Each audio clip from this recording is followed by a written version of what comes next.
Welcome to Colorado Soul Stories, showcasing changemakers and creatives, past and present, who have helped to make Colorado not just a pretty place to behold, but a soulful place to be. I'm your host, Mama Jill, longtime Colorado resident, former teacher, and freelance journalist. Let's get started with our next episode. We were each other's favorites.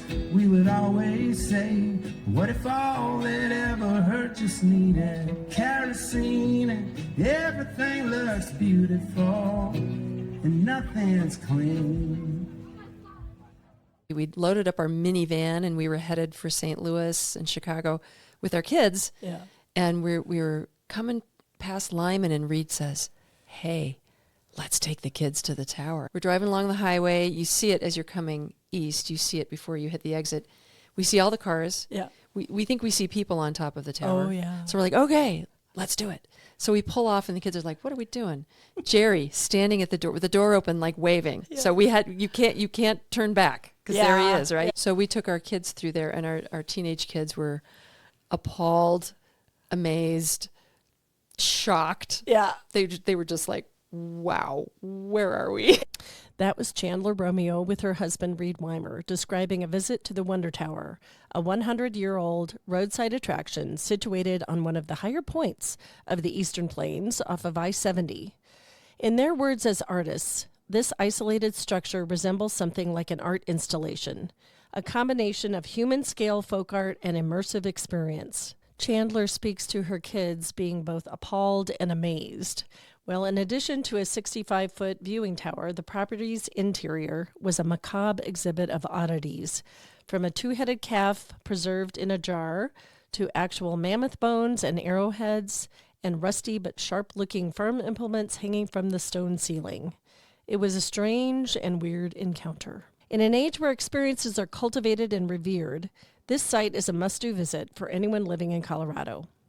Join me as we learn how Chandler and Reed and an impressive collection of Denverites acquired this legendary anomaly and are bringing it back to life.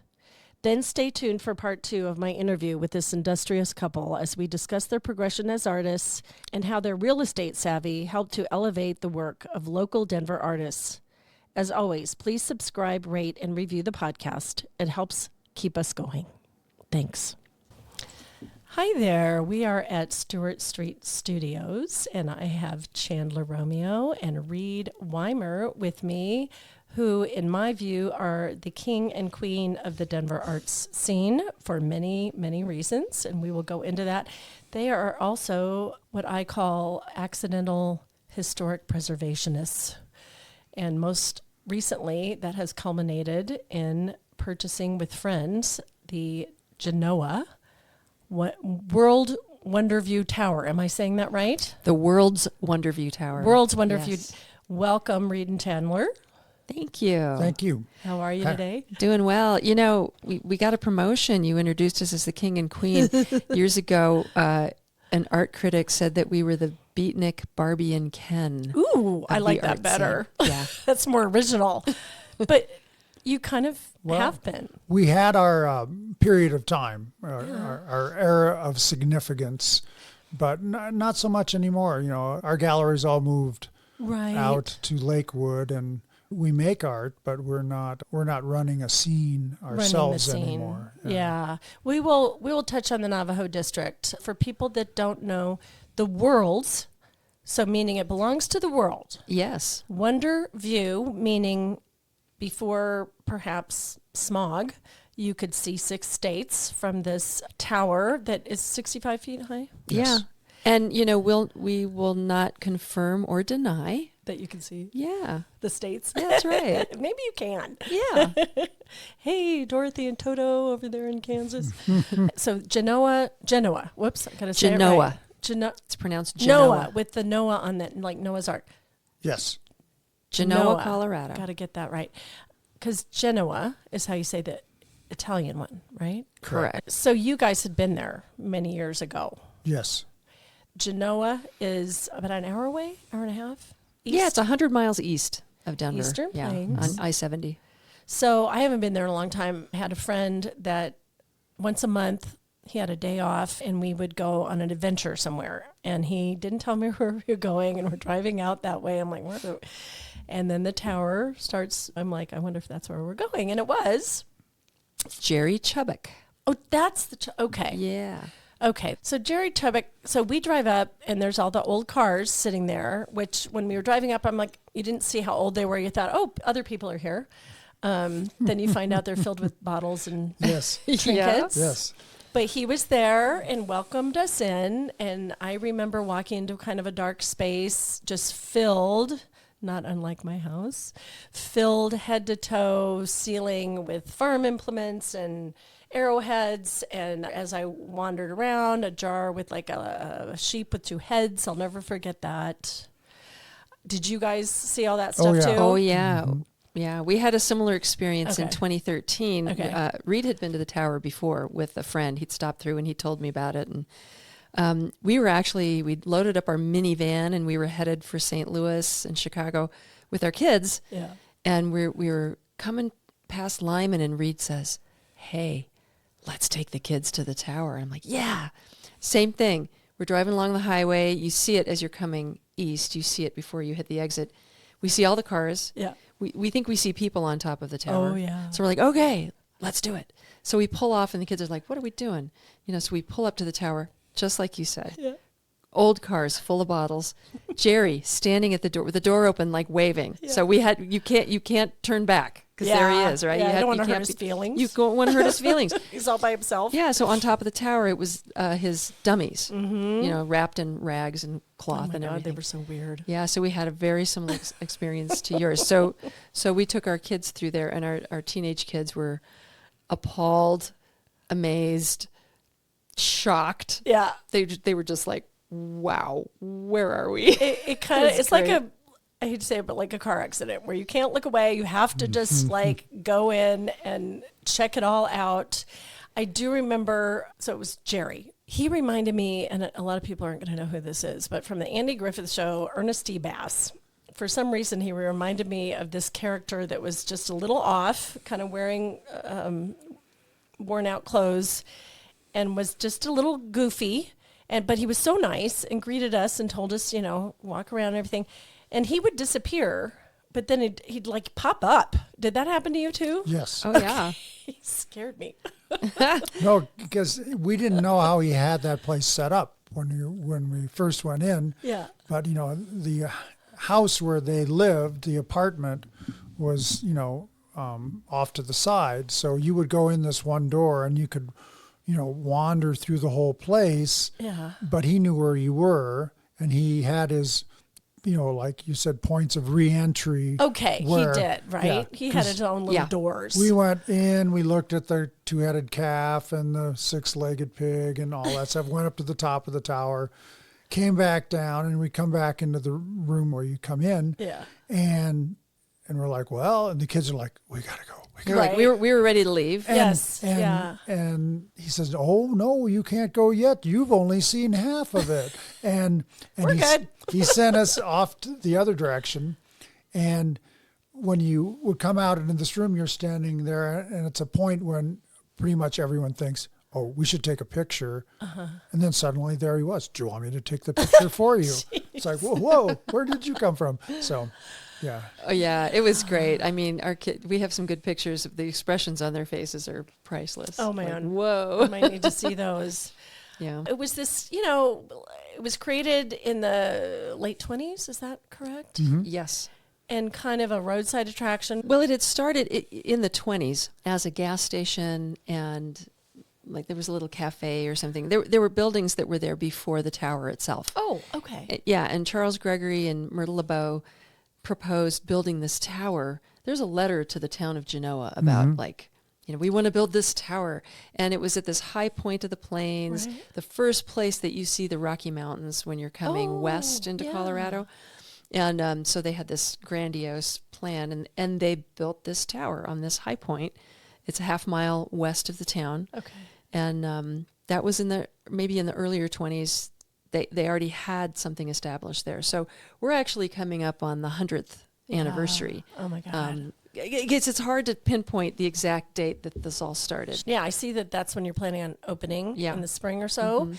So it kind of had different iterations as time went on. Yes, definitely.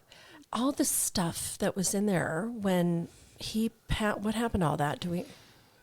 There was an estate auction. Okay. Yeah. And it went on for a couple days. And the stuff we got with the tower was the leftover stuff that when they called the auction off on the third day. It was Okay.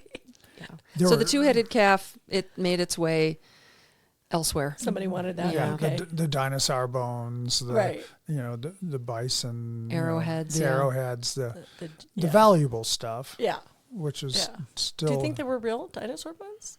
Was it a it was an imperial mammoth. Oh, mammoth. Oh. And then there was an ancient bison kill, when they used to run the bison into a narrow draw or off a cliff or something. Wow. And they found these bison bones and, they had spear heads stuck in them. And it was, I'm trying to remember, it was a famous paleontological site. Okay. Yeah. So Jerry, actually, he was an amateur paleontologist, and he has a credit for finding the mammoth. Oh my gosh! Okay. Yeah, it was very cool. And he found tons of arrowheads. I think a lot of farmers, plowing their fields, they turn up a lot of stuff in the soil, and he found lots of arrowheads. I have never seen an arrowhead. All the hiking and walking around I've done. Nope, never seen one. But Jerry just had a way. He had a real gift for finding those. Yeah. So was it he that collected all that stuff? Was that his? They started right at the beginning. Right at the beginning. Yeah, okay. Yeah. Okay, I didn't know that. But he definitely took it to another level. Let's just say he was quoted after he bought the tower that he said, "Now I have a place for my arrowhead collection." Oh, okay. So yeah. Everybody wants a place for their collection. Yeah, and it was quite a collection. I gave you my pictures, if I recall. Yes. Yeah. Makes me want to find them. They're super important to us. When people give us their photographs when they were visiting in the past, because then we can, it'll be easier for us to sort of reconstruct the scene there. Are you going to do that a little bit? Yeah, we'll have a museum. Okay. And I think at least at first, we're going to focus on the tower history. Yeah. And then the history of the surrounding area. So that's going to be a focus. Yeah. And then, so I read in the most recent article that you might revive the cafe. Well, we can't really open a restaurant per se. Okay. It's very difficult in a rural setting like that, but we will have offerings out there. We're planning on having some sort of concessions, and when we have events, we'll have food trucks and things like that. Well, that's smart. Certainly the rooms that were the cafe will get fixed back up and cleaned up, and you'll be able to sit in those rooms again. Yeah. And then maybe some music, some performances, some art. Absolutely. Ever since we got the place, people have been wanting to play some music there. Okay. Yes. Yeah, I saw a picture of cowboy-looking guys on the stage there, and that looked just right, exactly. in there, especially in that kind of cave-like room. Are you going to open up some of the windows more? Or? That remains to be seen. Yeah. Right now, where we are, phase one of the project was to annex into the town, run water and sewer a half mile down that road, put in lots of new electrical power. Right. And then restore the tower and its little flanking buildings. So that is phase one. That's separate from the other buildings. It was all built together over the years. So speaking of periods of significance, we had to establish a period of significance with the State Historic Fund. And so we determined that removing a small amount of a late building was okay. And then... infill. Yeah, the infill. Yeah. So that's gone. So that's the first phase. The second and third, and how many ever phases it's going to take, that will be the rooms we're talking about, like the stage room, which is called the Colorado Room, the Indian Cafe, which it has been called, and we might call it the Two-Headed Cafe. We don't know. But those are in the later phases because that's going to be a really interesting restoration. Yeah. The rock rooms. That's going to be a huge project. Right. What we're doing right now is a huge project that's going to be very interesting. There's a lot of paintings on the walls that we need to look at restoration for. So, yeah. Yeah. So you have gotten grants from the state historical. Is that most of where your funding has gotten? Well, most of our fundings come from the state of Colorado. We would not be anywhere with the tower if it wasn't for Jamie Gillis. Jamie jumped in and said, I want to work with you guys. And she has helped with the grants. All of our grants. Yeah. I wrote one of them myself, the second Arts and Society grant by myself, but she wrote all of these grants. There's several departments who have granted us money. We have a Colorado Community Revitalization Grant from the state of Colorado. That was our biggest one. Yeah. We have gotten a grant from Department of Local Affairs through the county. The county was the grantee for helping with the electrical. We have a Charge Ahead Colorado grant to put in an EV charging station. Oh, I love that. Yeah, and then we have we've had 3 State Historic Fund grants so far. Wow. What am I forgetting? Oh, we got an Arts and Society grant for programming, and that's something I can tell you about. Ooh. That's been awesome. That's been going on for several years. And we've gotten money from the Gates Family Foundation. Oh, gosh. And Awesome. the Ghost Town Club. And then we've had all kinds of people just give us donations. Yeah, individual donations. It's been wonderful. People in Lincoln County, people from all over the Denver area, and then just all over the country. We've gotten people to good for give us you. donations. You just never know. I went there. I'm like, I wonder if, does anybody else know about this place? And then you find out once you put it out there that people clearly knew it and loved it and wanted to keep it around. Oh, yeah. And one of the things right after we bought it, because where this started is it started with Patty Calhoun and her, tracking this amazing place. Okay. And because that's where I first read about it. Yeah, we read about it in Westward. Westward. Okay. Yeah. Robin, okay. Yeah, Robin Schatzenoff had done an article, Okay. maybe 30 some years ago. Yeah. About the tower. I think it was Robin. And so we'd read about it and we were like, oh my gosh. And, Kenny B had done drawings of it and he told us about it. So before you had ever gone there, you knew about it. Okay. Yeah. So that's where we'd heard about it, was in Westward. And so Patty was really keeping an eye on it. And when Jerry died, she was really watching this. And she kind of talked all of us into, we got to save the tower. Oh, good. So we did. Okay. I didn't know that story. Okay. And then also Paul Tamburillo, Paul Tamburello jumped in on it. We jumped in. Ice cream guy, if people don't know. Yeah. And then Kevin Carney. Yes. And we first met Kevin right after we were married. Long time ago. We worked for him. He was doing historic renovations of houses in Denver, like mansions. Yeah. So Kevin had done a lot of historic restoration work. So he was like, hey, I want to get in with you guys and he too. had the knowledge of restoration and stuff, which is awesome. Yeah. So who is doing the work for you? Just hire contractors? Or? Yeah, when you get funds through the State Historic Fund, there's a lot that you need to pay attention to. Mm-hmm. They really have a very specific kind of brief on how to restore certain things that you do, certain things that you don't do. Yeah. And so you want to work with architects. We have fantastic architects, Formworks, Jessica Resky and Natalie Lord. There are architects. And then Spectrum General Contractors are doing the work. And Spectrum they have a whole division for historic restoration. And they've done lots of projects so they've throughout got Colorado. Reputation and everything. They do, and they really know what to do. And so as a team, Formworks and Spectrum have been amazing because they both know how you work with the State Historic Fund. I would have been lost, right? Yeah, no, so it great sounds to have hard. them. Yeah, so they've been fantastic helping us kind of work through the process. And so that's been very helpful. But yeah, so we've gotten the most grants from State Historic Fund, but the biggest amount of money came from the Community Revitalization Grant, which is the Office of Economic Development and International Trade. So that makes me wonder how it has effects on the town, on Genoa. Well, right now, there isn't much of an effect yet because we're still working on it, but we're hoping that we have a real positive Sounds like there's effect. Excitement brewing from what I read. Yeah, for sure. I think in Lincoln County, there's a lot of people who have really wanted to see something happen with the tower. People love it very much. That's part of their lives.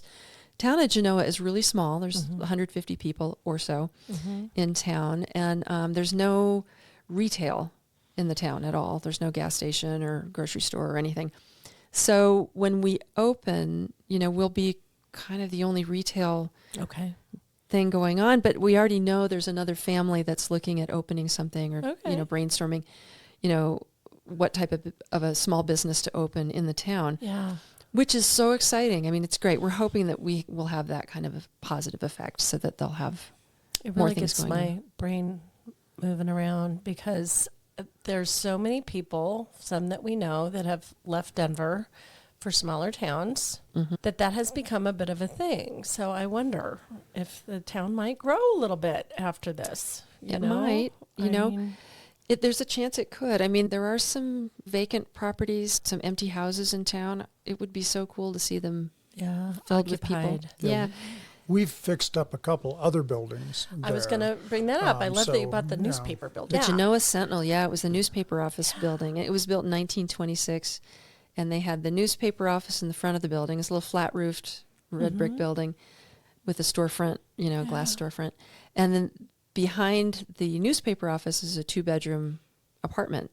And so they lived in the building and ran the newspaper. And also Walter Hoffman, who was the newspaper editor and built the building, he was an electrician. So he had an electrician's business in the basement. Oh. And turns out that he wired the tower, Of course. which we thought was great. We found that in a newspaper from 1930, actually. It was. So Yeah. November of 1930. Yeah. From the library or something. No, from We found it in the the basement. basement You of the building. found it. Yay. Oh, yeah. Oh, my God, a real newspaper. Okay. Yeah. The fact that tiny town had a newspaper is something. Yeah, well, it was a Right? much bigger town in its heyday. Do you know how many people read? There used to be thousands of people. Oh, because it was near the railroad. Is that right? Yeah, Yes, it was a right railroad on town. the railroad and all the surrounding communities. That was a hub, Yeah. sort of. Okay. There's yeah. a series of towns that are they're 10 miles apart, Yeah, correct? the whistle stops. Yeah, so they were all the stops on this train Yeah, line, and okay. yeah, so it was a bigger town in its heyday. The- There was a school. The school got torn down in the 1980s, or it Mm. closed. That wasn't good for the town when the school closed. Yeah, it's But- sad. That's Yeah. a sad thing when that happens. In the Sentinel building, was there any remnants of a printer or anything in there, or anything No, fun the, like that? We found a few small printing blocks and things like that, Mm. but all the equipment got pirated out of there after the newspaper had first closed. Late 1940s. The Okay. there was apparently a lot of competition for advertising money. And Lyman had a paper, and Araba had a paper. Walter Hoffman there in Genoa didn't want his printing presses to get sold to one of the other newspapers. He didn't want the Lyman Leader to buy it because he didn't want them to close it down. He wanted to sell it to someone who would continue the who would- paper. Oh, of course. And Yeah. so the story as we heard it was that what wound up happening is someone from the Lyman Leader back then sent a shill to buy the newspaper, and with promises that he would run it, but in the middle of the night they hauled all the printing presses Those out the back promises. and onto a train car, and they disappeared. Got to get Yeah. that in writing or something, Yeah, right? it was Yeah. it was never. So the building, some people had told us it was vacant for 60 years, and it was in pretty rough shape. Yeah. Still full of stuff, and it was like, Yeah. oh, look at all this cool stuff, except that it was all rotted. Yeah. And, the ceiling had fallen in the back and all that. So we went in, and it took a couple years working with a different contractor, but getting it cleaned up, and it's really, really nice. And our idea there, one thing we're doing, and this will segue back into the tower project, we wrote a grant several years ago, I think in 2022, and received a grant from the Arts and Society grant program, which is a pool of different foundations and other sources pulled together to fund statewide arts projects. Nice. So we got a grant to do what we call Tri-Town Arts, and we're doing kids workshops for children in Genoa, Hugo, and Lyman. Nice. And Hugo's the county seat, and it's 10 miles off the highway. And then Lyman, of course, is Yeah. on the highway. Yeah. So we've been doing Tri-Town Arts. We've got a second grant from Arts and Society, and we've done summer camps. We've done Oh my artist gosh. workshops. So In and that building. Yeah. Yeah. Yeah. So the Sentinel building, the front room has been a great place to do the kids' workshops for now until the tower opens and we have a good space out there to do that, because that's part of the tower's mission, is to do community activities. It's always been, Outreach. Yeah. yeah, it's always been a creative place. I mean, it was built Yeah. by obviously very creative people. You walk through it and you're like, yeah, this is a work of art in and of itself. Yeah. So our idea is to make sure we have arts programming out there Of and course you're artists going to do involved. that. That's what you guys do. I'm starting to work on some of that stuff like displays and souvenirs Yeah. and stuff, and it's exciting and creative. But I'm not going to have time to make paintings then, so I'm going to have to take a break from the fine art Yeah. because there's just so many hours in the day. Right. I'll be making stuff that decorates or makes the tower into the sort of immersive experience that it used to be. Right. Yeah, It's a creative act, in my opinion. And I've actually been just fixing things out there Yeah. so that they don't look like some new guy came in and fixed them. Oh, good. It's So like, they still kind of look, Yeah. I like that. because we didn't never know we would get grants. Right. So we're just like, well, fix this. Well, how would Jerry have fixed this? He would have used, a piece of cardboard and What a he door, found around. a door hinge Right. and materials at hand, And so I did a lot of that. That was tough when they started tearing all that out to do the new stuff. That you had fixed. Yeah, everything I'd fixed, I was kind of like, I don't like this at all, Yeah. because I spent my 10,000 hours out there and that was tough. So I'm looking forward actually to what's going to be in that gift shop and how the displays will look. Tattoo art, skulls and bones, taxidermy, deer heads, bugs, spiders, things in jars, old dolls, Old dolls. antiques, Yeah. botanicals, they call them, spooky photos, antique photos. Gotta have lucky rabbit's Right. feet. Those need to come back. I mean, Absolutely. I They're mean, my kind of husband gross. will- We've gotten some good ideas. And then we have fantastic swag already. We've got great T-shirts, yeah. caps. Pie plates. Oh, absolutely. We're going to be doing a fundraiser on February 10th Okay. at Space Gallery. Okay. And we'll have auction items there. We'll have our swag there. We'll probably have some more hand-painted ceramics. I invited artists to come to my studio and paint. We had some beautiful ones from Lincoln County. This year we did dessert plates. We'll probably do hand-painted dessert plates at the fundraiser. Might have a piece of pie on one. So Right. Yeah, Where they're- did that idea come from? Just kind of old school, small town. Well, my mother was from Southern Illinois, a little town, and she talked about pie suppers. I remember her talking about pie suppers when she was a girl. And as a young woman, she would bake a pie and bring it to this pie supper. And then the young men would, buy the pies. And whoever bought your pie, you'd sit and have pie with them. I swear there's like an Andy Griffith about that or Oh, something. it's so Andy Griffith, so I know. Cute. So I was like obsessed with the pie supper idea. We're having this fundraiser in Denver because we'll start having events out in Lincoln County, but we want to do something here in the Front Range so people Awareness. can come learn about the tower, help support us, have fun. Reed brought up something when he was talking about the tower just a few minutes ago, and it made me remember that one way we look at the tower is that it was kind of one of the original immersives, Oh, It was yeah. totally Right. predated Meow Wolf and all of that. And we even were doing art installation at Pirate, and in the 60s there were happenings in New York City, and all this immersive concept. And that's also something that was big for me. I Yeah. love immersive and installation and all of that. So the tower is like the ultimate, Right. and it has been for It's one of the originals. very long time. Yeah. Yeah, and so it's very cool in that it's a roadside attraction, so it relates to the kitschy roadside attractions, but it's also this very handmade. You use the Immersive. term folk art. Yeah, once, it's an entire work of folk It art. really is. It contains history, art, and again, that's why I kind of to me it's almost a metaphor for what you guys have done with your lives. maybe it's our master class. It's your masterpiece. If we fail at this, then Yeah. what was it for? Yeah, we're throwing in the towel. Boom, You're done. going to fail. You've got commitments with those grants, so I don't think you're allowed to fail. Yeah. Oh, we won't be failing. No. We're taking this one over the finish line for sure. This is where I am ending part one of my conversation with this cool couple. I just really appreciate their vision for these projects that include the common good, creativity, and historic preservation. In part 2, we will explore how this mindset of combining old buildings to secure affordable art spaces for local creatives served as the launching pad for their future endeavors. In the meantime, check out the progress of their work at the World's Wonderview Tower at www.worldswonderviewtower.org. Thanks for listening.